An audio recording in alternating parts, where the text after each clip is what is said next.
Bali sa mga nagtatanong nga mga kahami kung paano natin naiiwasan na hindi pasukin ng langgam itong ating loob ng kulungan is madali lang po yung ganyang solusyon mga kahami. Bali ang aking ginagawa po is nilalagyan po natin ng petroleum jelly yung ilalim po ng kulungan, yung pinaka base po mga kahami, ayan dito. Lalagyan nyo po yan paikot ng petroleum jelly. Paikot po yan mga kahami hanggang likod, ayan po, tapos magkabilang gilid. At dito po sa harap, ayan mga kahami, para hindi po makapanik yung langgam. Bali ganito po, petroleum jelly mga kahami.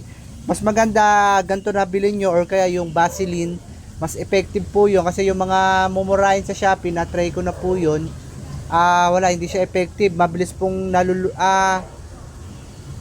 siyang tumitigas at nakakapanik pa rin po yung langgam. Kaya ang bibili nyo po is yung ganito mga kahami, Apollo or Vaseline mga kahami ang ipahid nyo po rito sa pinaka base po ng kulungan ng inyong hamster para hindi po makakapanik yung langgam, hindi po papasukin yung loob ng kulungan. Bali ayun nga lang mga kahami, bali share ko nga lang po yung aking technique para hindi pasukin ng langgam yung ating kulungan. Kaya ano pang inaantay nyo, ganyan na rin po ang inyong gawin. Let's go!